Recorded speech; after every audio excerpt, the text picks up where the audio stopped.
IFRS에 개정된 내용들을 한번 설명해 드리는 시간으로 가졌어요. IFRS가 여러분 잘 아시죠? 매년 바뀌어요. KIFRS가 2023년에 어떠한 개정된 내용들이 있나요? 어떠한 개정된 내용들이 있나요? 요놈들을 한번 여러분에게 설명하는 공개 강의입니다. 공개 강의고요. 교재는 요렇게 이쁘게 타이핑이 되어 있죠. 양도 꽤 많아요, 여러분. 양도 꽤 많습니다. 그래서 요걸 우리 자료실에 당연하게 올려놓습니다. 올려놨어. 이 강의는 반드시 요 프린트물을 출력한 후에 보셔야 돼요. 아셨죠?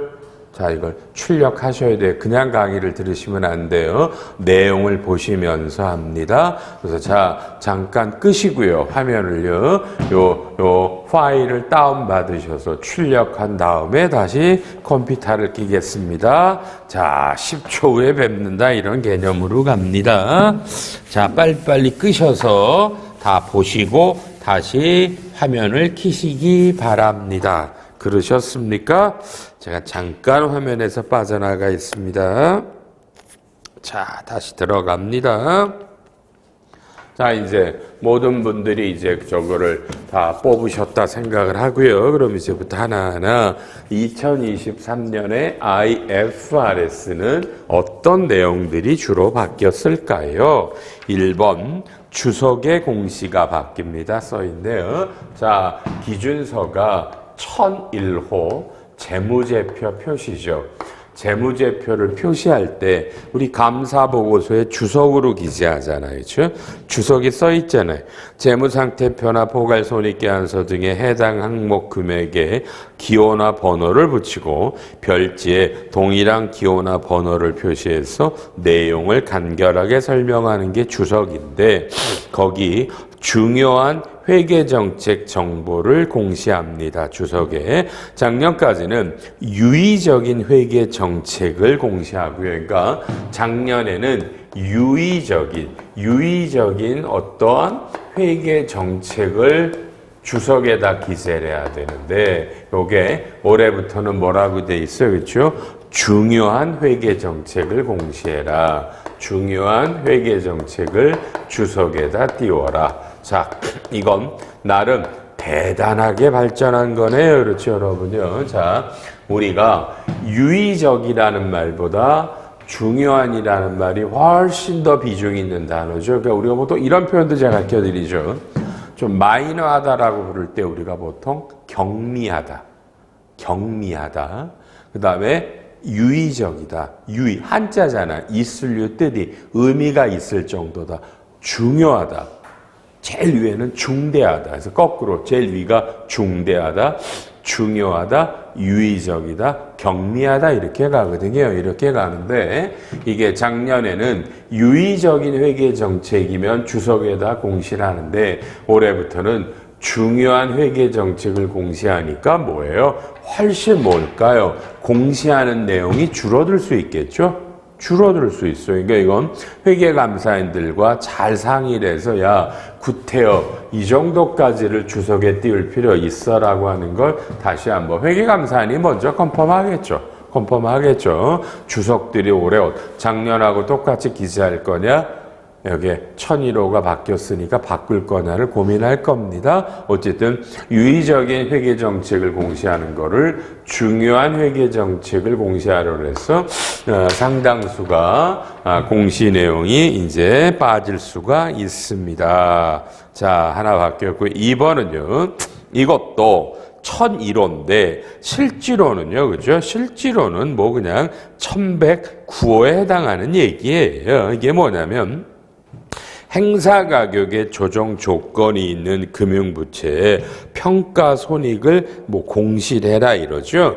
그러니까 여러분 이것도 똑같아요. 일단 공시하니까 1001호지만 주석에다 뭘 쓰라는 얘기인데 실제로는 여러분이 어디서 배우시냐면 우리가 이렇게 하죠.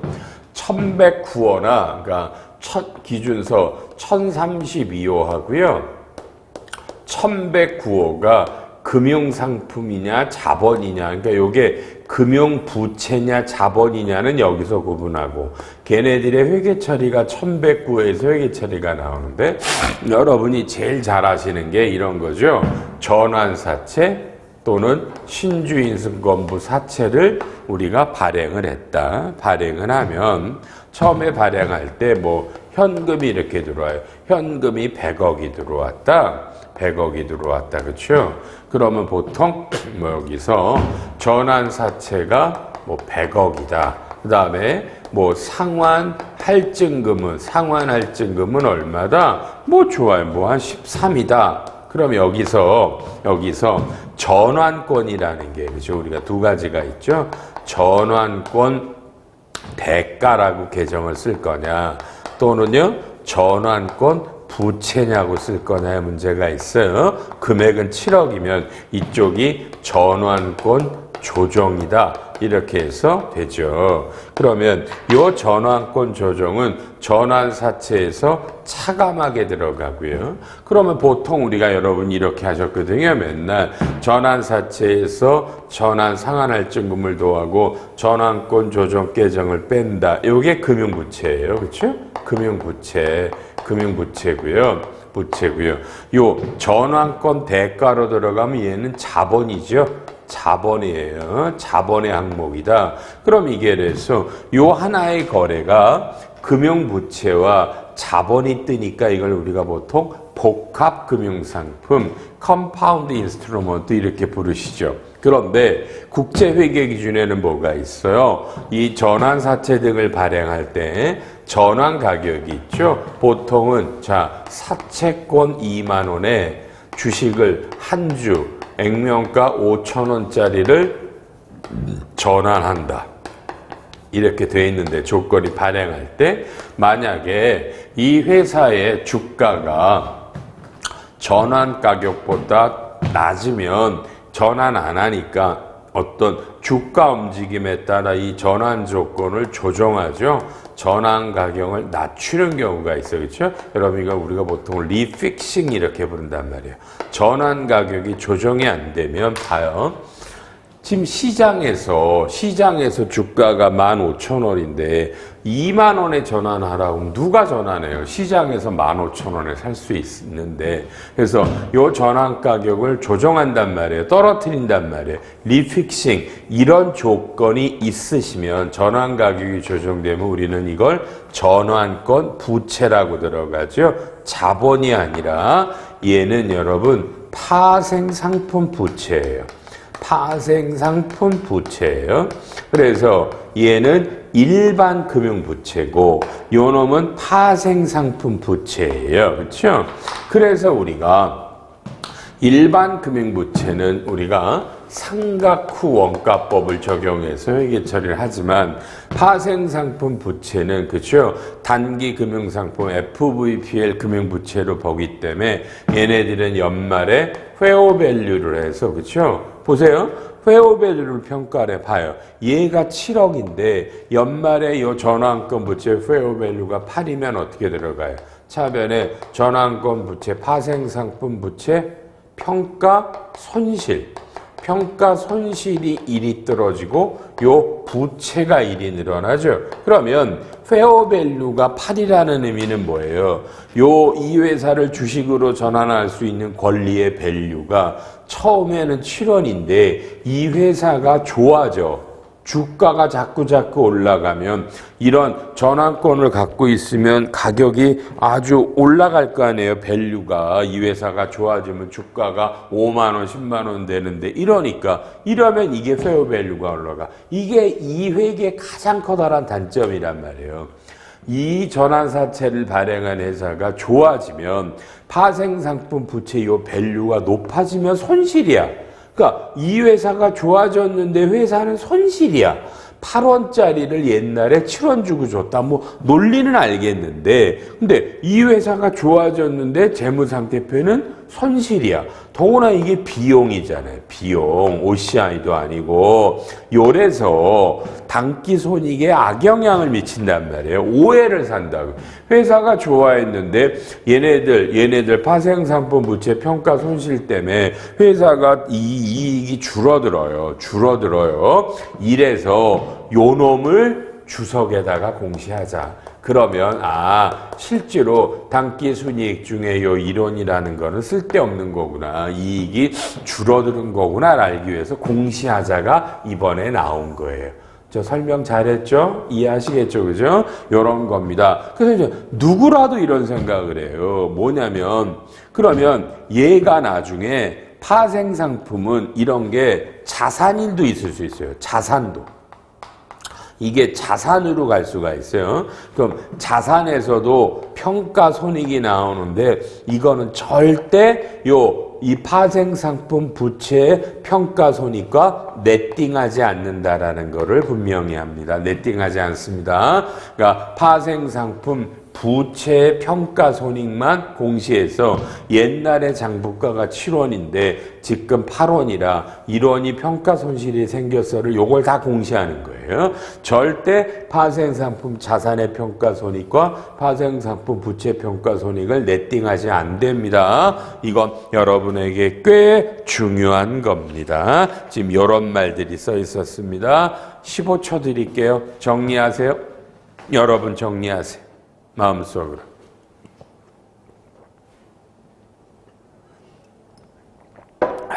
뭐가 바뀌었죠? 아셨죠? 나름 꽤 중요한 거 바뀌었어요? 중요한 거 바뀌었어요. 자, 되셨죠? 그 다음에 또 3번도 짜증나죠? 3번이 1001호가 있어. 또 1001호예요. 1001호에 유동과 비유동 부채를 분류하는 게 바뀐다 그러네요. 자, 이 3번 중요한 거예요. 3번도 또 1001호인데 이게 우리 재무상태표에 그죠? 요쪽은 유동 부채고 보통 1년 이후에 갚아야 되는 걸 비유동 부채라고 부르잖아요. 그래서 요게 유동이냐 비유동이냐로 갈라지는 건 사실 굉장히 중요한 거예요. 그러니까 유동 부채가 많으면 많을수록 요 유동 자산과 나누는 그죠? 유동 비율 때문에 엄청난 문제가 생기실 수 있죠. 그냥 악화되니까. 그래서 이게 유동이냐 비유동이냐가 꽤 민감한 겁니다. 여러분 생각과 달리. 일반적으로 그냥 1년 이내 정상적 영업주기 이내에 갚는 뭐 외상매입금, 지급보험, 미지급금, 미지급비용, 예수금, 국가에 대내는 법인 단기법인세 부채 이런 것들이잖아요. 이런 것들인데 자, 또 비유동 부채가 또 뭐죠? 뭐 차입금이 3년인데 1년 이내 만기가 도래된다. 그죠? 유동성 장기 부채 이런 것들이고요. 1년 이후에 상환한다. 근데 요 놈이 아주 민감한데 문제는 얘가 원래는 2020년에 개정을 해서 꽤 일찍 했죠? 그리고 올해부터 2023년부터 이걸 시행하려고 그랬어요. 그러니까 원래 올해부터 바뀌어야 되는데 여기에 약간의 문제가 발견이 돼서 그렇죠? 지금 국제 이쪽 IASB 쪽에서 어떻게 했냐면 요 놈을 2022년에 이걸 또 바꿨어요. 시행도 안 하고. 그러면서 이걸 1년을 늦춰서 2024년에 시행해라. 아셨죠? 요렇게 바꿉니다. 그러니까 이게 영어로 IFRS는 이렇게 바뀌어 있는 거예요. 영어가. 근데 대한민국은 KIFRS죠. 국어로 바꾼 거. 국어는 아직 안 바꿨어요. 그래서 이걸 언제부터? 2023년 연초에 요 놈을 개정하겠다라는 안을 밝힌 거예요. 그러니까 아직은 연초잖아요. 그러니까 올해 곧 우리나라 국제회계기준 KIFRS가 1001호를 국어로 바뀌어서 국제회계 기준이 바뀐 대로 바꾸고 내년부터 적용을 하는 겁니다. 내년부터. 그러니까 지금 여기서 두 가지가 있겠죠. 처음에 2020년에 바꾼 놈과 그리고 이 중에 하나를 또 바꾼 거니까 요 두 놈을 다 이해하셔야 될 것 같네요. 이해하셔야 될 것 같네요. 그렇죠.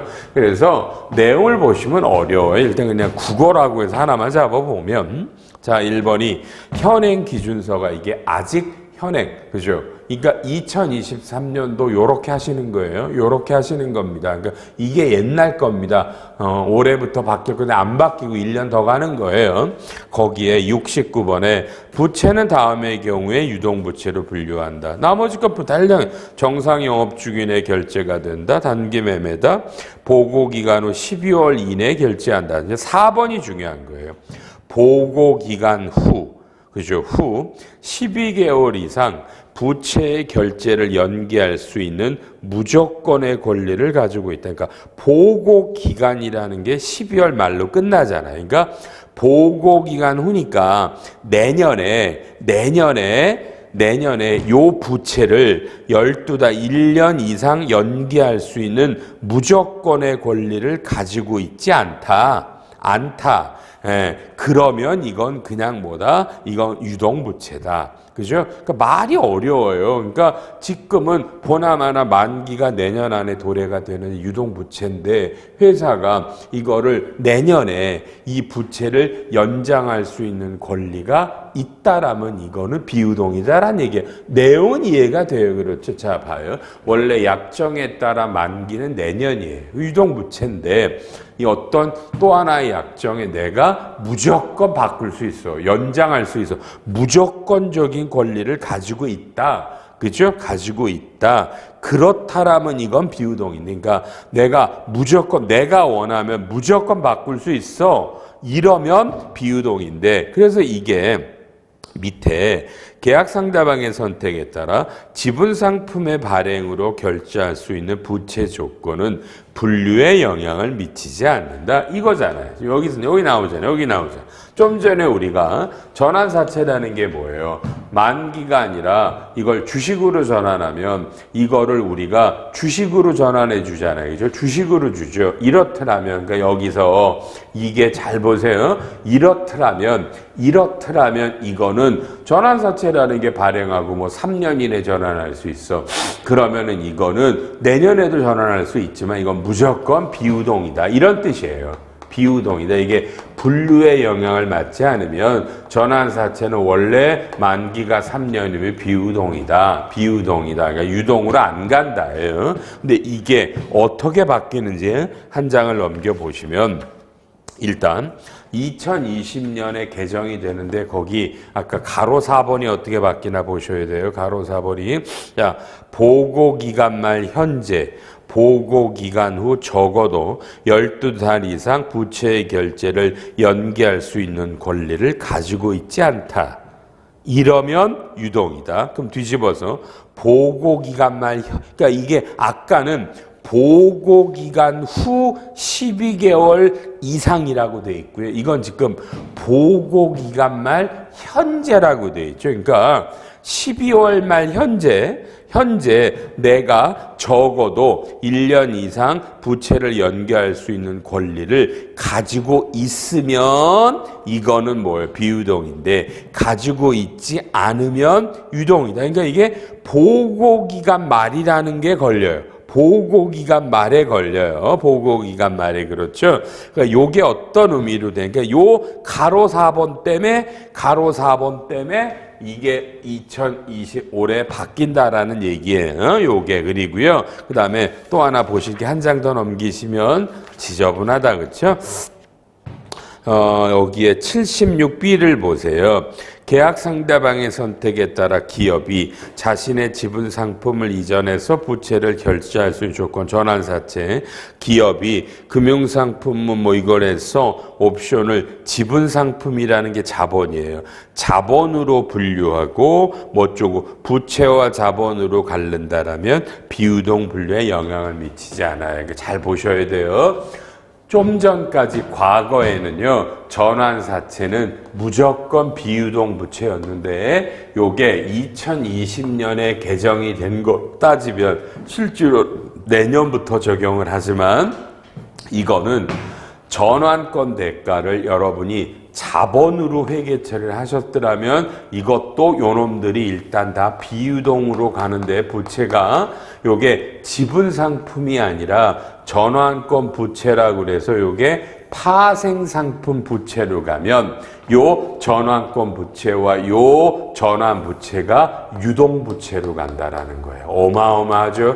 어마어마한 겁니다. 그러면 이제까지 비유동 부채에 있었던 비유체 전환권, 이 전환사채와 전환권 부채가 유동으로 올라가고 이건 당연하게 이건 소급법이겠죠. 소급법이니까 2024년입니다. 올해가 아니라 2024년에 2023년에 유동 비유동으로 돼 있으면 소급법으로 2023년 재무상태 부채를 유동으로 바꿉니다. 꽤 여러분에게 중요할 수 있습니다. 일단 그래서 2020년에 개정된 건 요놈이 하나 중요한 거라고 보시고요.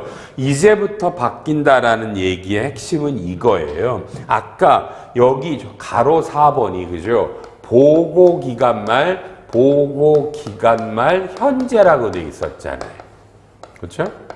그럼 이게 뭐뭐뭐를 가지고 있다, 연계할 수 있다 그러면 비유동이라고 되어 있는데 좀 이따가 사례가 나오는데 뭐라고 나오냐면요.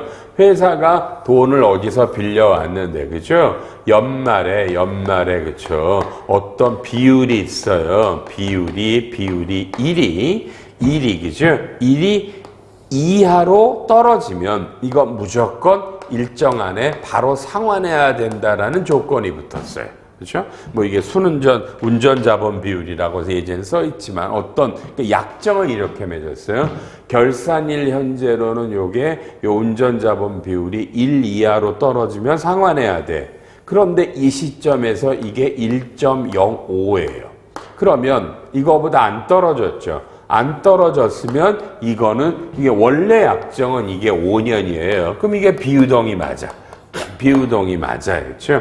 근데 또 약정이 뭐냐면 요게 매년 연말에는 그렇고요. 또 6월 말에는 6월 말 그렇죠? 반기마다는 이게 또 뭐야? 1.1 이하로 떨어지면 이것도 또 상환해야 돼. 그러면 연말에는 1이기 때문에 기준 비율이 이거보다 커서 상환 안 해도 되지만 6월에는 기준이 1.1이라면 지금 이 보고기간 말에 현재 이 운전자본 비율로는 해당이 안 되면 상환해야 되죠. 다만 6월 말이 아직 안 됐잖아요. 그러면 지금 문구가 보고기간 말 현재 어쩌고 저쩌고 1년 뭐 이상 이런 말이 있으면 지금 이런 조건일 때는 말해야 됐지만 6월 말 기준으로는 안 맞았잖아요. 보고기간 말 이후에 벌어지는 상황에서 요 문제 때문에 문구를 바꾼다라는 얘기예요. 그럼 이게 이런 식이 돼버리면 이대로 놔두면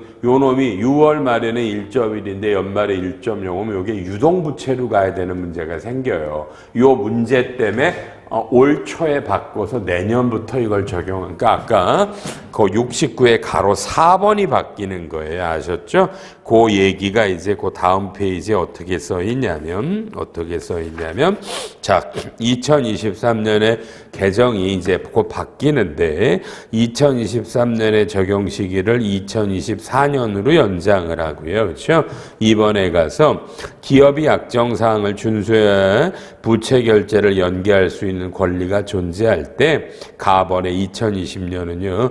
약정 준수 시점에 관계없이 보고기간 말 현재 그 약정을 충족한 경우에만 존재하는 건데 개정이 돼서는 그 내용을 삭제해서 약정 준수 시점을 고려해서 해당 권리의 존재 여부를 판단한다. 그러니까 동그라미 3번의 가를 보세요. 보고기간 말이나 이전에는 준수해야 되는 약정은 맞죠. 근데 나번에 보고기간 이후에만 준수해야 되는 약정이에요. 그러니까 6월 말에 운전자본 비율이 1.1이어야 된다는데 현재는 1.0 아니지만 이거 갖고 이걸 판단해서 유동으로 안 간다 이 뜻이 개정이 되는 거예요. 어렵네요. 요런 얘기들이 나와서 그 대신에 요런 얘기들은 만약에 이러면 요거는 요 내용이 1.1이면 원래 상환해야 되는데 현재 1.05다. 요거를 공시해라. 주석으로. 비유동으로는 봐주지만 왜 연말 시점에는 맞았으니까 요게 바뀌는 겁니다. 요게 어렵죠? 요게 유동 비유동이 그 정도고요. 다음 페이지 사례 나오죠? 설명한 사례가 이겁니다. 실무적으로 이런 유동이냐 비유동이냐가 변동이 됩니다. 옛날 걸로 그냥 개정된 걸로 잘못 보면 유동이 다시 바꿔서 비유동으로 갈 수 있고 동그라미 이번에 요거를 주석으로 공시해달라. 그러니까 이렇게 민감한 거예요. 회계라는 게. 유동과 비유동이 그렇죠? 민감한 겁니다. 이런 게 바뀌었습니다. 그래서 2024년부터 그러니까 이 강의할 때까지도 아직 요 1001호는 개정이 안 됐습니다. 다만 연말에 금감 뭐 회계 기준원이 이런 데서 공시를 했죠. 이렇게 바뀔 겁니다. 그러니까 올해부터는 요게 1001호 유동 비유동이 올해는 바뀌지 않습니다. 여러분요. 옛날 것대로 갑니다. 또 자 이건 2, 30초 드립니다. 읽어보시고 정리하세요. 꽤 어려운 내용이 바뀝니다. 정리하십시오.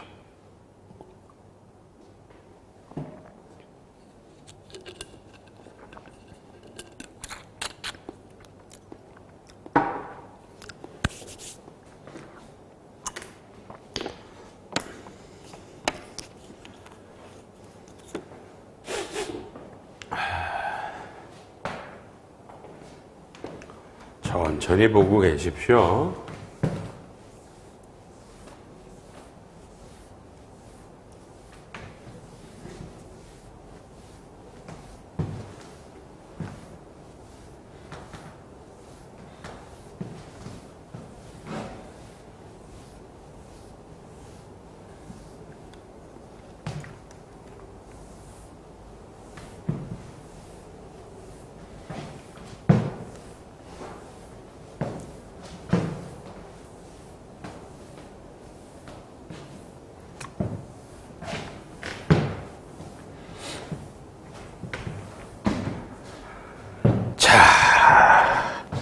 또 갑니다. 뭐 이렇게 많이 바뀌나 할 정도로.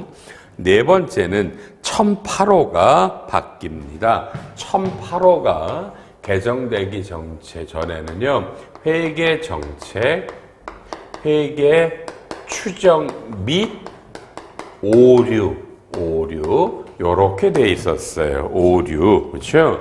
그러니까 옛날에는 회계 정책과 회계 추정의 변경과 오류 요랬었죠. 그래서 우리가 맨날 회계 정책의 변경은 소급법이다.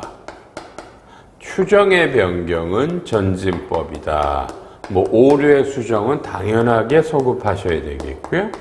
요랬었어요. 뭐 모르시는 거 없잖아요. 그래서 우리가 보통 감가상각이나 내용요소를 변경한 건 추정의 변경, 국제회계 기준이 바뀌는 것들, 뭐 이런 것들이 정책의 변경, 재고자산에서 이동평균법을 총평균으로 바꾸는 거 이런 거 변경, 오류 수정은 처음부터 잘못한 거니까. 근데 이 내용이 바뀌는 건 여러분 아니고요. 문제가 뭐냐면 요 추정에 변경할 때 이 1008호에 회계 추정이 뭐예요라는 정의가 없었어요. 회계 추정이 그렇죠? 그래서 이걸 이번에 회계 추정을 추정치라고 바꾸고요. 추정치라고 바꾸고 요 회계 추정치의 정의를 신설한 겁니다. 뭐라고 써 있나요? 보니까 바로 이번에 회계 추정치라는 건 측정 불확실성에 그렇죠?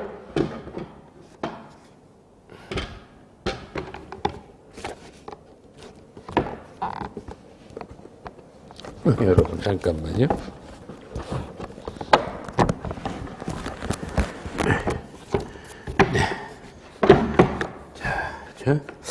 측정 불확실성에 영향을 받는 재무제표상 화폐금액이다. 좀 우습지만 그냥 우습지만 이런 게 없다가 이걸 하나 새로 만든 겁니다. 이걸 그러니까 회계 추정치라는 용어를 신설했다고 보시면 돼서 내용이 바뀐 건 아니에요. 측정 불확실성에 영향을 받는 재무제표상 화폐금액이다.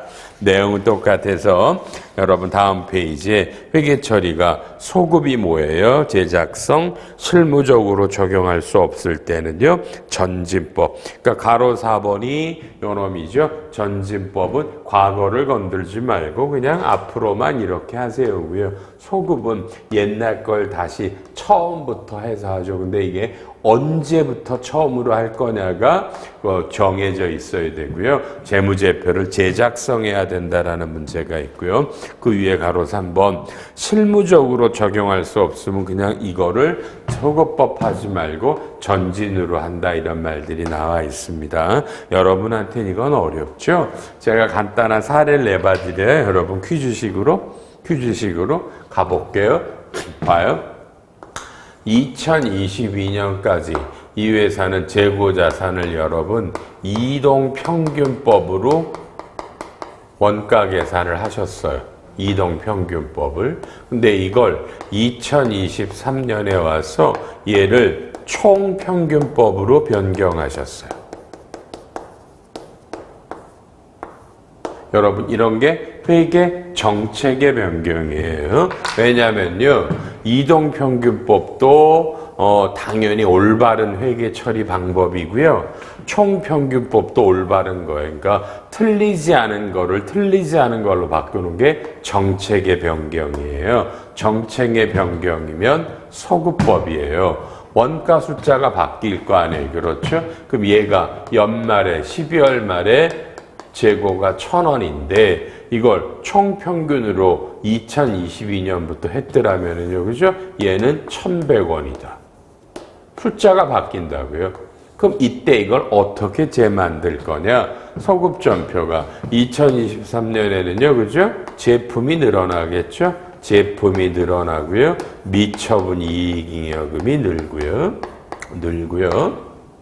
그다음에 또 2022 이건 또 3개년도 재무제표를 붙여서 21, 22, 23 재무상태표가 여러분 3개년도 재무상태표가 2021년도 요놈도 총평균으로 2022년도 요놈으로 요렇게 다 바꿔요. 손익 계산서는 2개년만 붙이는데 이렇게 하는 건데 여러분 말만 들어도 어렵죠. 세무조정은 어떻게 하실 거고요. 요런 얘기들을 나중에 저랑 IFRS 중급 실무, 그죠? IFRS 재무회계 실무가 올해 제가 대거 보완했어요. 굉장히 많은 사례들이 들어갔어요. 지금 한국회계기준원이 신속처리 그 답변이라는 거를 거의 250개를 띄웠어요. 새로. 이제까지 꿍쳐놨던 것들을 한 번에 다 나왔거든요. 제가 그거 다 실었어요. 중요한 것도 골라서. 그래서 이번에 국제회계기준 강의는 꼭 들으셔야 돼요. 연도 중에요. 아주 집요하게 같이 할게요, 여러분요. 요런 것도 그때 가서 해드릴게요. 요런 게 정책의 변경이고 소급법이고 그래요. 한술 더 나가면 여기서 세무조정까지 나중에는 법인결산 때 가르쳐드리죠. 그리고 요게 정책의 변경이고 추정은 그냥 추정치라는 단어가 나왔을 뿐이고요. 넘기고요. 그래서 다음에 추정치의 사례가 나오죠. 뭐 대손 충당금을 추정하는 방법, 순실현 가능 NRV를 구하는 방법, 페어밸류를 구하는 방법, 감가상각비의 감가상각 방법이나 내용요소를 건드리는 방법, 충당 부채를 추정하는 방법들이 바뀌는 것들이 추정치의 변경.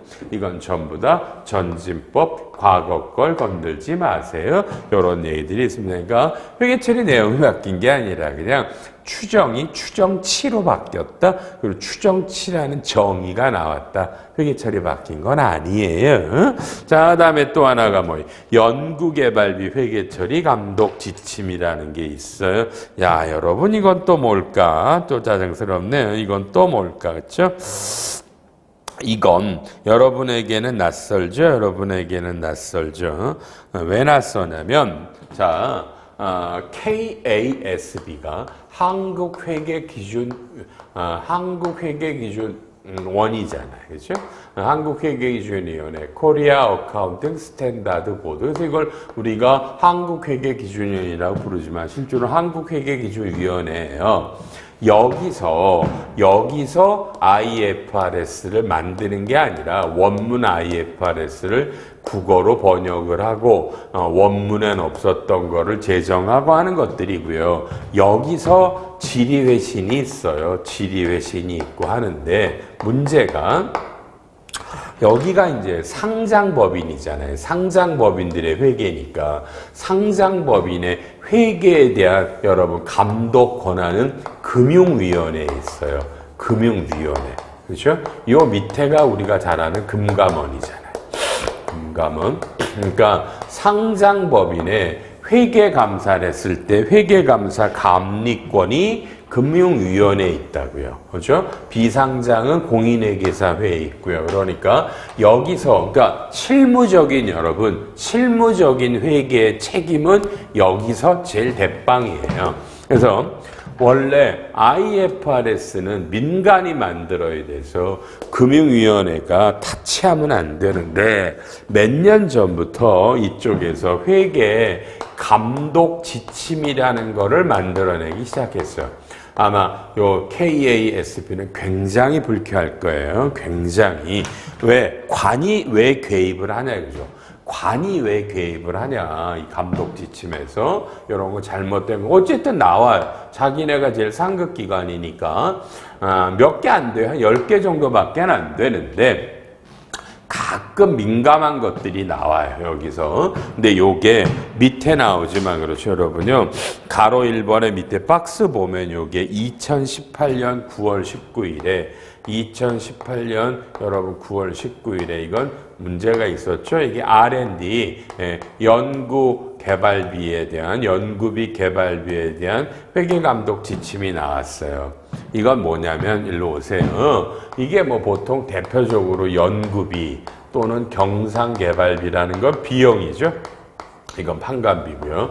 개발비가 무형자산이고 상각을 하잖아요. 그러니까 요 놈은 비용이고 요 놈은 무형자산이란 말이에요. 그런데 이때 특히 제약회사들이 연구비로 회계 처리해야 될 거를 개발비로 갖다고요. 이것들이 대거 지적이 됐어요. 금감원, 금융위원회에서. 그럼 이건 엄한 중징계가 돼요. 상장이라.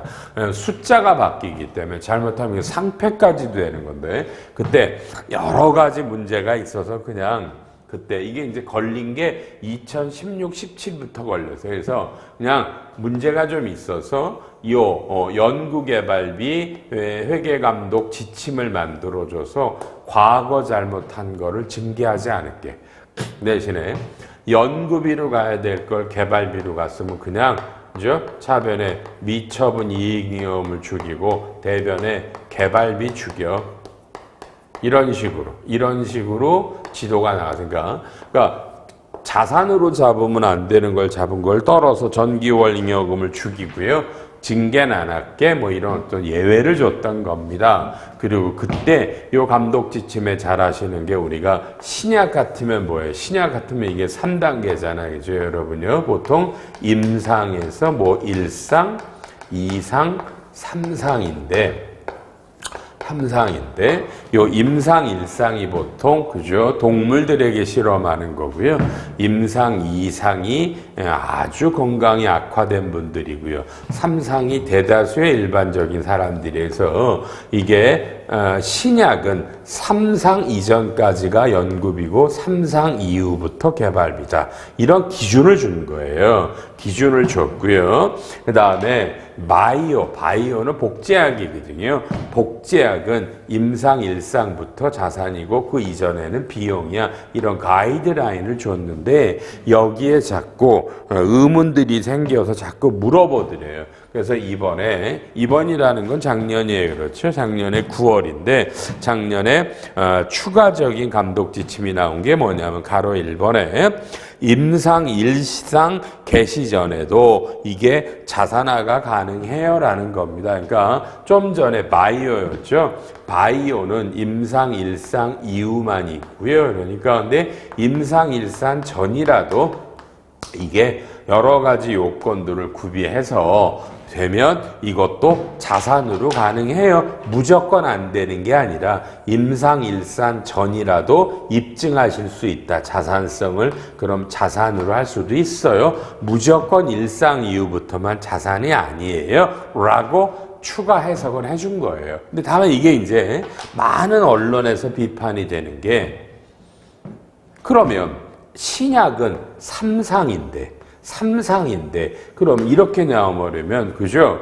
신약도 삼상 이전 뭐 일상 이전이라도 신약도 되는 거 아니냐 그러면 그죠? 자산으로 잡는 기준을 대거 완화한 거 아니냐 금융위원회가 이런 오해를 받아서 다시 또 의견을 냈어요. 그게 아니라 이 신약은 당연히 삼상이 기준이고 삼상 이전이라도 혹시 자산성을 소명할 수 있다면 자산이지 이 신약인데도 일상 전들을 일반적으로 자산해 준다라는 절대로 아니다. 오해하지 말아라. 엄격히 하는 거다. 바이오일 때는 일상 이전이라도 혹시라도 자산성을 입증할 수 있으면 할 수 있는 거지 아니다. 오해하지 말라고 이거 굉장히 문제가 많았던 거예요. 요렇게 됐고요. 또 하나가 나오죠. 뭐 기술적 실현 가능성을 입증해야 된다라고 나와요. 보시고요. 뭐 가로 2번에 개발이 완료된 의약품을 다른 시장에 판매 허가입니다. 이것도 당연한 건데 많이 물어요. 이미 우리가 완료해서 만약에 그죠? 어디 영국에서는 판매가 되는데 미국에다 판매하려면 또 다른 또 승인이 필요해. 나라마다 다 다르거든요. 이럴 때 외국의 어떤 나라는 이미 승인이 돼서 판매되는데 다른 나라에 가려니까 다시 이 승인을 받기 위해 들어간 돈도 요것도 개발비 해줄래 때 당연하다. 그런 것도 이런 것도 개발비로 가능하다라고 했으니까 처음에 이런 회계감독 지침을 보완한 거라고 보시면 되겠고요. 다음에 가로 3번도 많은 분들이 물었어요. 이게 뭐냐면 재고 자산을 해서 자 쟁점이 뭐예요? 자, 기업이 의약품 등의 필수 개발 과정에서 자사보유 재고 자산을 투입 사용했을 때 가능합니까? 내가 활동을 뭘 만들 때 내 거를 재고 자산이 떨고 개발비로 갈 수 있어. 맞아요. 그러니까 전표가 차변이 개발비고 대변이 재고 자산이니까 내 거를 시험에 써서 그럼 재고 자산 원가가 개발비. 논리적으로 가능하겠죠. 근데 어디서 비판이 또 악성 재고들 아주 망가진 재고들이 원가가 1,000만 원인데 시세가 200밖에 안 되는 것들을 그러면은 악성 재고 1,000만 원을 개발비로 가면 이게 악성들을 자산화시키는 거 아니어서 또 아니라고 나와 있죠. 그렇죠? 거기 동그라미 이번에 5째 줄에 재고 자산의 순실현 가능 가치와 장부 금액 중 작은 금액으로 평가를 해요. 그러니까 이건 이해하시겠어요? 그러니까 아까 장부가가 1,000만 원인데 NRV가 200이면 800은 재고자산으로 그렇죠? 저가법으로 평가 손실이고요. NRV 200만 개발비로 간다. 걱정하지 말아라. 이게 꽤 논란이 돼서 그렇습니다. 이런 것들이 있고 그 다음에가 2번에 기술 이전 라이선스를 수익으로 인식을 합니다. 그러니까 이게 라이선스와 다른 것들이 결합되어 있는 것들이 있어요. 라이선스라는 건 내가 갖고 있는 무슨 특허들을 파는 겁니다. 내가 갖고 있는 특허들을 그렇죠? 팔면 근데 여기에 뭘 또 붙여갖고 특허만 파는 게 아니라 다른 걸 붙여서 팔았을 때 특허와 다른 것들을 구분해서 인식할 수 있냐라는 겁니다. 판단에 따라 할 수 있다. 그러니까 특허를 먼저 주고 내가 일정 기간까지 뭘 또 만들어서 준다 그랬을 때 특허 판 거를 먼저 매출 잡고 나머지를 해도 된다 이런 말이 있어요. 중요하지 않은 거니까 한번 읽어보시고요. 이런 것도 가능합니다라는 해석을 했고요. 그 다음에가 3번에 판매권 이렇게 라이선스 같은 거를 판매하는 게 여러분 그쵸? 이게 과연 매출이냐 영업의 수익이냐 이게 저도 굉장히 궁금해요. 여러분이 갖고 있는 라이선스 특허를 팔았어요. 매출로 가요? 아니면은 영업의 수익에 이것도 판단해서 이게 우리의 그죠? 주된 영업과 관련이 있는 거다. 그러면 이거 항상 그래. 주된 영업과 관련이 있다. 매출로도 갈 수 있다. 매출에 그냥 기타 수익이라고 내용을 하나 잡으시면 돼요. 매출, 그러니까 상품 매출, 제품 매출, 매출, 기타 수익 이렇게 잡으시면 되거든요. 그래서 이건 안 되는 게 아니다. 무조건 영업의 수익으로 가는 게 아니라 주된 영업 활동과 관련이 있다. 그럼 이런 라이선스, 특허를 판매하는 것들도 매출에 잡히실 수 있다. 저는 당연한 거라고 봐요. 이런 것들이 나왔습니다. 한번 이 회계감독 지침이 꽤 많죠? 꽤 많아요. 한번 열심히들 읽어보셔야 됩니다. 이건 뭐 별로 할 거 없으니까 바로 가죠. 다음번에는 V1 단일 거래에서 생기는 자산과 부채에 관련되는 이연법인세입니다. 일로 오시죠. 이번에 이연법인세는 1012호예요.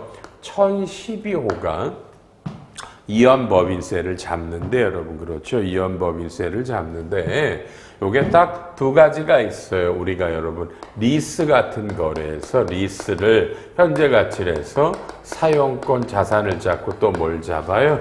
리스 부채를 잡죠.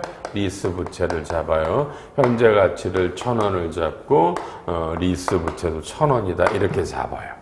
이러면 뭐 당연한데 이게 세무 조정이 어떻게 들어가죠? 이건 세법이 아니기 때문에 이 세법에서는 사용권 자산을 선금 산입을 해서 마이너스 유보시고요. 그 다음에 리스 부채를 입금을 산입을 해서 리스 부채를 1,000원만큼을 유보라고 잡아서 동시에 익송금들이 유보들이 들어가요. 그러니까 이제까지는 단일 거래에 동일한 익송금이 세무상의 과세소득에 영향이 없잖아요.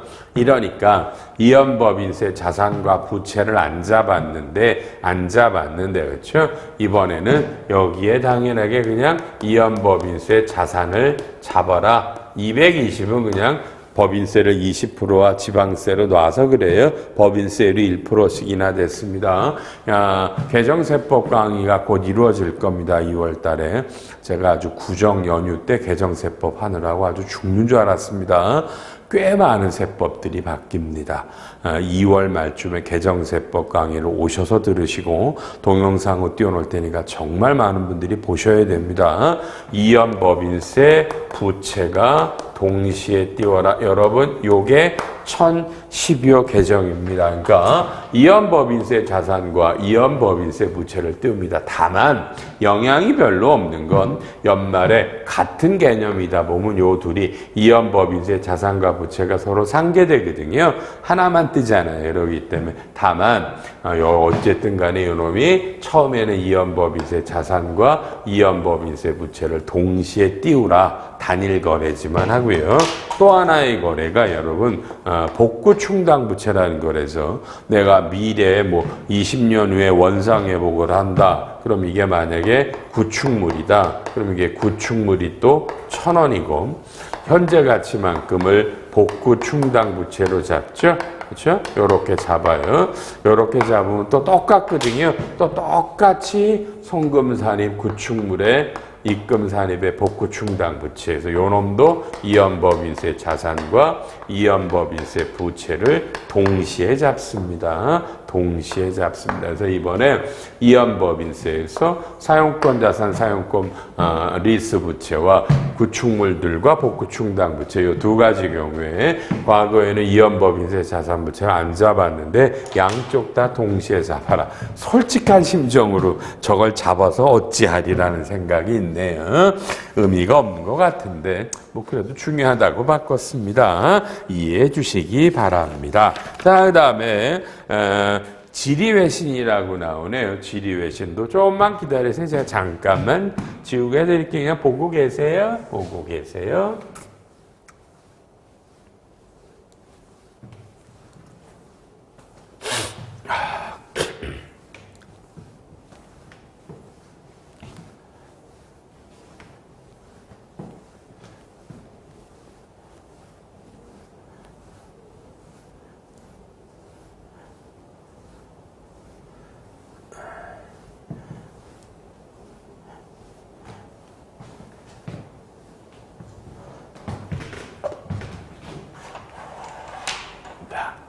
칠판 잠깐 보시죠. 이 IFRS에 대한 당연히 질의외신은 그렇죠? 여러분 그죠? 한국회계기준원이 합니다. 한국회계기준원이 하는데 1년에 이렇게 정식으로 외부에 공표하는 질의외신은 1년에 한 10대 개 정도밖에 없어요. 그것도 1년에 상반기, 하반기별로 2번 나와요. 몇 번 안 나와요. 이거. 그렇죠? 그런데 수많은 여러분들이 질의를 할 거 아니에요. 한국회계기준원에. 그렇죠?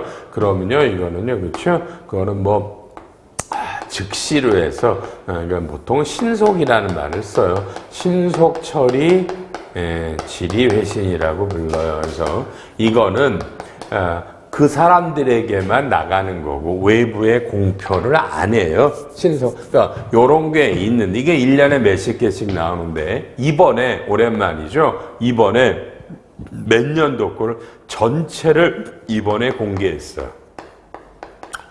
요게 토탈로 말하면 한 280개 정도가 떴어요. 이게요. 이제까지 안 나왔었어요. 한 몇 년치, 5년치 정도가. 근데 저는 요 신속처리 질의회신이 이 정식으로 나오는 질의회신보다 저 개인적으로는 훨씬 더 중요하다라고 봐요. 훨씬 더 중요하다라고 봐요. 그래서 요건 제 IFR에서 재무회계 실무에 다 집어넣어 놨어요. 저랑 올해는 IFR에서 공부를 하시도록 하죠. 올해 공부하시도록 하고요. 그 다음에 지금 시간에는 그냥, 그죠? 이번에 1년에 몇 개 정식으로 공표한다라는 질의회신만 몇 개만 같이 공부를 할까 합니다. 아셨죠? 몇 개만 보십니다. 이번에 요 신속처리 질의회신 이런 건 좀 보시고요. 제가 작년 강의 때부터 많이 말씀을 드립니다. 여러분, 어쩔 수 없나 같습니다. 요새 우리나라 젊은이들이 공부를 하지 않습니다. 그 젊은이들을 비판하고 싶은 마음이 하나도 없어요. 어쨌든 그렇게 만든 것도 저같이 늙은이들이고 그렇습니다. 잘 모르겠습니다. 우리나라 젊은이들 왜 열심히 공부 안 하는지는 저는 잘 몰라요. 꿈이 없대요. 하고 싶은 것도 없고요. 물론 결혼도 안 하겠고요. 애도 안 낳겠고요. 다 좋습니다. 여러분 인생입니다. 동의합니다. 꿈이 없으셔도 되고 편한 대로 사셔도 됩니다. 다만 제가 맨날 말하죠.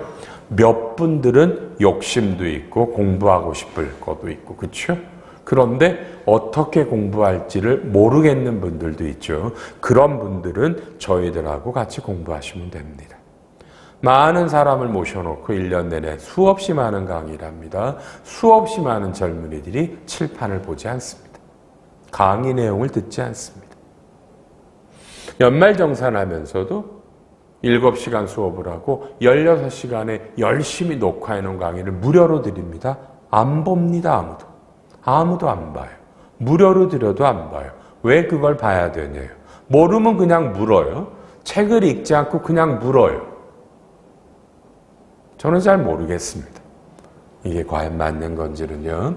다만 올해도 어쩔 수 없어요. 올해도 어쩔 수 없어요. 그래도 하고 싶으신 분, 이런 분들을 위해서 같이 합니다. 더 이상 우리가 어떤 식의 얘기를 해도 우리나라 젊은이들이 공부 안 하는 건 현실적으로 어쩔 수 없는 것 같아요. 제가 지난번에 무슨 유퀴즈인가 거기에 와서 어떤 분이 미국의 유명한 대학에서 정신과 의사가 하나 나와서 한국 사람이 그분이 나와서 젊은이들에게 위로를 주고 싶대요. 째찍질이라는 것들이 한도가 있다. 미안하지만 저는 그렇게 생각하지 않습니다. 저는 그렇게 생각하지 않습니다. 저는 젊은이들을 위로할 마음이 없습니다. 위로는 그런 사람한테 가서 받으세요. 정신과 의사한테 가서. 아셨죠? 그런 사람들한테 위로를 받으시고요. 저 같은 놈하고는 치열하게 싸우는 걸 배우십니다. 살아남는 방법을 배웁니다. 동의하십니까? 위로는 그런 사람들한테 가서 받으세요.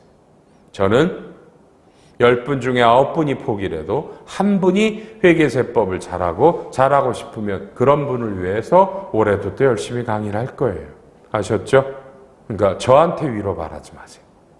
그러니까 저는 열심히 저랑 같이 이런 분들과 열심히 하겠습니다. 여러분 제발 부탁드립니다. 혹시 여러분 IFRS를 담당하시는 분들입니까? IFRS는 정말 어렵죠. 정말 징그럽게 어렵습니다. 근데 요 친속처리 지리회신이 굉장히 여러분에게 어마무시하게 도움을 줍니다.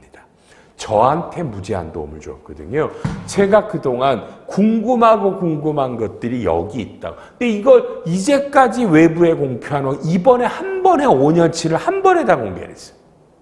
제가 아이고 그것도 1월 1일 날 딱 공개를 해. 1월 1일 날. 어? 연말에 좀 하지. 내가 얼마나 애를 먹었는지 몰라요. 왜? 책 다 써놓고 다시 다 썼잖아. 그쵸? 여러분 꼭 올해는 IFRS를 재무회계 실무리는 보통 인문이나 중급 회계가 있습니다. 그걸로 저랑 공부하실 때 신속처리 가르쳐드리고요. 오늘 이 시간은 그죠? 정식적으로 공표 제가 의미가 없다 그러면 얼마나 의미가 없는지 몇 개만 간단히 봅니다. 1번 내 얘기도 더럽게 어려워. 1번 지배 종속기업 간 인적 분할 합병으로 납부하는 법인세가 연결재무제표에서 연결재무제표상 회계처리입니다. 지리 배경이 나오네. 회사가 종속기업이 사업부문을 인적 분할했고요. 지배기업은 분할신설법인을 흡수합병했대요. 되게 어렵네요. 분할법인의 뭐 재무제표가 이렇게 어렵게 나오죠. 그림이 그려지지 않아요. 자 보세요. A가 B 회사를 여러분 지배하고 있어요. 그러니까 여기가 지배기업이고 종속기업인데 종속기업이 사업부가 갑이라는 사업부와 을이라는 사업부가 있어요. 을이라는 사업부가 있어요. 그런데 이번에 그죠? 이 B가 뭘 했다라는 거예요? 인적 분할이라고 써 있었죠? 인적 분할을 했다고요. 인적 분할을 했다고요. 그래서 분할. 그래서 이번에 을이라는 사업부를 띄어서 그렇죠? C라는 법인을 만든 거예요. 인적 분할은 아시지만 이 B라는 회사가 감자를 한 거예요. 그래서 균등하게 감자해도 되고 특정인에게 감자를 해도 되는 겁니다. 그래서 B 법인은 어떻게 됐냐면 보세요. 여기서 을한테 주니까 자산이 없어졌고요. 부채가 없어졌죠? 그죠? 그 다음에 감자라니까 자본금이 없어지겠고요. 자본금이 없어지겠고요. 감자 차손이 떴겠죠. 감자를 했다고요. 인적 분할이니까. 여기서 어떤 얘네들의 장부가액으로 이렇게 떨기 때문에 인적 분할일 때 흔히 말하는 처분 손익이 안 잡혀요. 안 잡혀요. 그런데 이런 분할을 할 때는 이게 적격이냐 비적격이냐로 세법이 가요. 적격이냐 비적격이냐. 그래서 적격 분할이면 이게 과세 이연이 돼서 세금이 없고요. 비적격은 양도로 봐서 과세래요. 왜냐하면 여기가 그냥 볼게요. 자산이 1,000원인데요. 얘네들의 페어밸류 시가가 3,000원이면 2,000원의 양도 차익이 있잖아요. 그래서 이거는 양도로 봐서 원래 2,000원에 대한 세금을 B가 냈어야 되는데 이게 적격이면 안 내고 비적격이면 낸단 말이고요. 그 다음에 지금 얘기가 뭐냐면 요 C라는 법인을 띄어냈죠. 그걸 요 지배기업이 또 요 C를 띄었다가 합병했대요. 뭘 이렇게 어려워? 어쨌든 그러니까 지금은 A가 C가 하나 회사야 되고 B가 갑이라는 사업부로 종속기업으로 되겠죠. 그러면 B법인은 인적 분할인데 이게 비적격이기 때문에 이 양도에 대한 세금을 낸단 말이에요. 법인세를 내야 된단 말이에요. 법인세를. 그럴 때 이 법인세가 비용이냐 자본이냐인데 자본의 마이너스로 간다. 이렇게 답이에요. 이게 자본의 마이너스다. 그러니까 B법인의 재무제표에서 인적 분할하면서 비적격이라 양도에 대한 법인세를 내면 비용으로 잡는 게 아니라 요 감자 차손 등이나 이런 데 묻어서 그렇죠? 자본의 마이너스로 간다예요. 그런데 그게 동그라미 3번이에요. 근데 4번은 이게 연결해서는요. 이제 연결이면 요 A와 B가 연결할 거 아니에요. A와 B가 하나의 법인이 될 거잖아요. 그렇죠? 그럴 때는 요렇게 요 자본의 마이너스로 된 게 어떻게 되나 이게 결국 좀 아직도 잘 모르겠어요. 이 참나 그렇죠? 이럴 때는 밑에 보시면 그렇죠? 다시 요 놈을 갖다가 뭐 비자본을 다시 죽여놨던 걸 다시 살려놓으면서 이거를 비지배 지분과 자본거래 손익을 잡으래. 아 개인적으로 좀 납득이 안 가네요. 왜 이렇게 복잡하게 하는지가. 그래서 지금 요런 거래가 혹시 있으시다면 어쨌든 이쪽에서 1년에 10개밖에 안 되는 정식적인 지리외신이니까 꼭 한 번쯤은 보셔야 돼요. 복잡하죠? 종속기업이 인적 분할해서 신설법인 만들고 신설법인이 지배기업이 합병을 했고 비분할이라 B법인이 법인세를 내는데 개별재무제표에서는 자본의 마이너스인데 연결일 때는 자본이 아니라 뭐 손익으로 간다더라 이런 말이 나와요. 아이고 어려워 죽겠어요. 회신해 보시면 연결 관점에서 회사의 종속기업이 분할하더라도 경제적 실질이 변동되지 않으므로 분할에 대한 회계 처리하지 않으니까 자본에 직접 인식하는 거래가 아니라 단기 손익으로 간다. 개념적으로 자본이 아니라 이 법인세는 비용으로 간다 이 뜻이래요. 저도 꽤 잘하지만 잘 모르겠네. 이게 어려워서 그렇죠? 이런 케이스가 있습니다. 2번이 참 재밌네요. 2번은 저도 이제껏 궁금했습니다. 회사가 종업원에게 성과급을 우리 계열회사 주식을 주는데 회사가 원가는 150원이고요. 공정가치는 200원짜리입니다. 이럴 때 그러니까 차변이 급여라고 비용 뜨고 대변이 관계기업 투자 주식이 없어지는 건 당연히 그러니까 현물 급여를 준단 말이에요. 현물 급여를 줄 때 회사가 여기에 처분 손익을 잡아요? 아니면 원가로? 그러니까 이게 근로소득에서는 200원으로 근로소득으로 잡는다는 건 당연한 거예요. 현물급여는 시가로 잡으니까. 근데 이게 전 처음 봤어. 회사가 가지고 있던 거를 이렇게 현물로 줬을 때, 그죠? 시세로 잡아서 그 비용을 늘리고 저 회계 이익을 잡냐? 그러니까 이게 단기 순이익은 똑같죠. 비용으로 200을 잡고 수익으로 50 잡아 150 잡나 비용으로 150 잡나 똑같지만 요게 그래서 이 회사가 선택해라.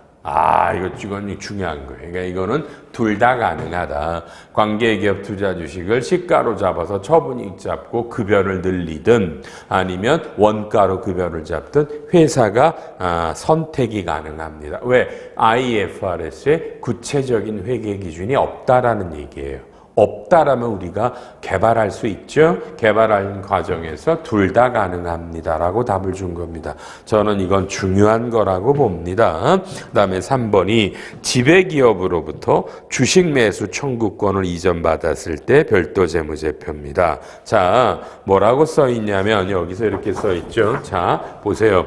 P기업이 S1 P가 S1을 지배하고 있고 S1이 S2를 지배한대요. 할아버지, 아버지, 손자가 되는 건데 S2에는 그렇죠? S2에는 비지배 지분이 있겠죠? S1 말고 비지배 지분줄이 특정 사유가 존재하면 그죠?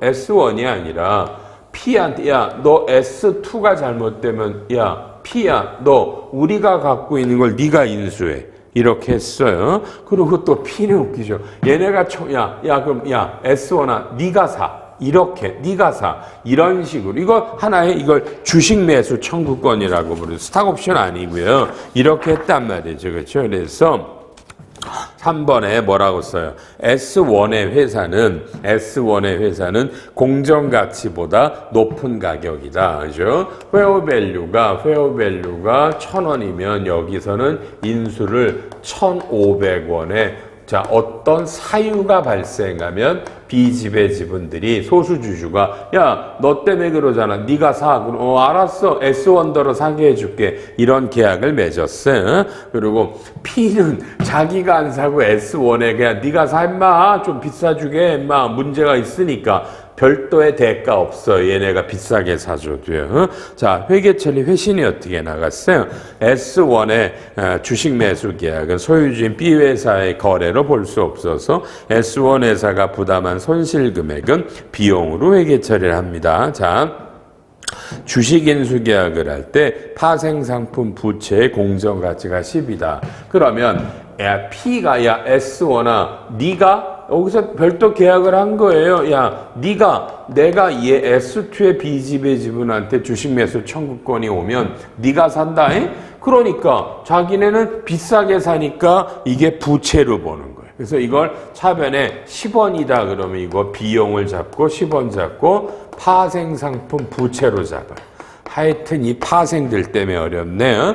그럼 이게 요렇게 만약에 지금 이 사례는 뭐라고 썼어요? 그죠? 이게 시세가 100 얼마야? 10원인데, 그죠? 뭐 120원에 산다. 그죠? 그러면은 현금으로 120원이고 얘가 죽여주고요. 종속기업 투자 주식이 들어오겠죠?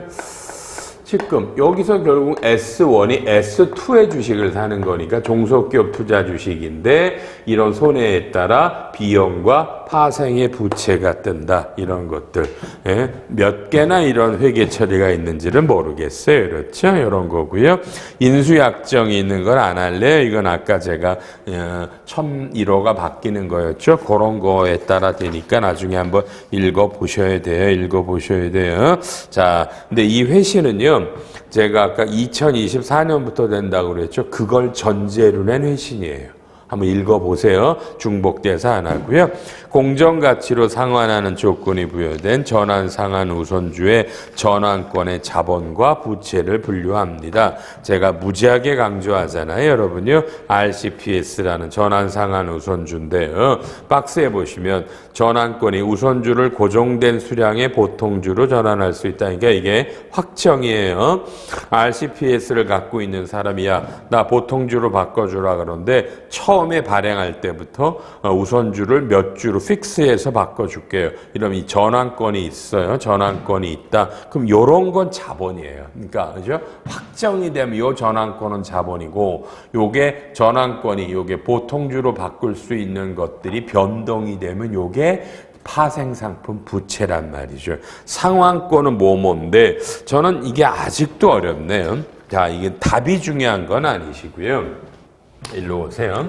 우리가 RCPS라는 게 이게 상환전환 우선주라고 하잖아요. Redeemable, Convertible, Preferred Share인데 보통 요게 그죠? 일반 조건하면 현금이 들어오면 그렇죠? 요게 상환 전환 우선주 요게 이제 금융부채로 가고요. 보통 전환권 부채 그다음에 상환권 부채 요렇게 뜨면 요런 놈들이 파생 상품 부채예요. 그럼 요 놈은 그냥 일반 금융 부채고요.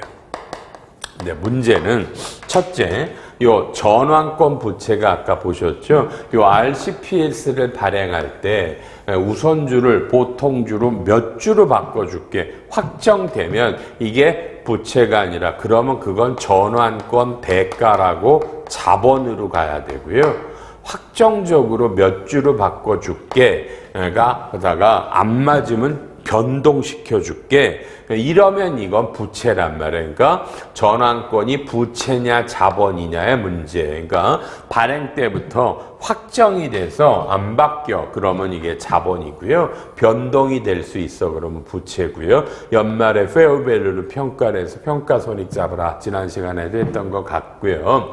문제는 요 상환권 부채를 이게 과연 그냥 파생 상품 부채로 잡아야 되냐 안 잡냐도 논란이 많아요. 논란이 많아요. 그래서 이런 것도 판단하세요. 어떤 분들은 잡고 어떤 분들은 안 잡아서, 그러니까 상환권이라는 거는 RCPS를 만기에 상환하게 되면 원금에다가 일정한 이자들을 붙여서 주거든요. 이런 게 확정이 되면 이건 파생이 아니야 라는 건데, 어떤 분들은 하나의 권리라 부채라고 잡는 분이 있고, 저도 모르겠어요.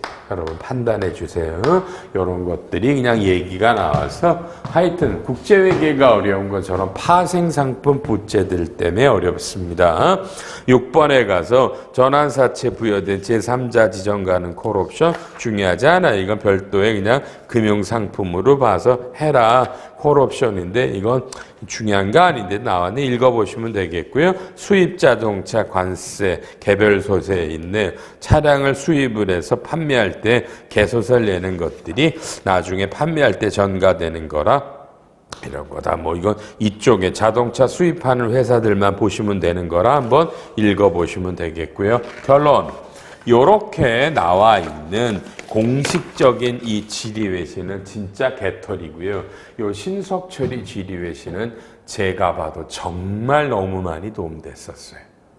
요런 얘기로 연도 중에 IFRS 강의는 진행이 될 거니까 많이 보시고요. 와, IFRS 개정된 내용 되게 짜증나죠? 내용도 많고요. 요런 것들이 올해 적용되는 것들이니까 한번 참조하시면 되겠습니다.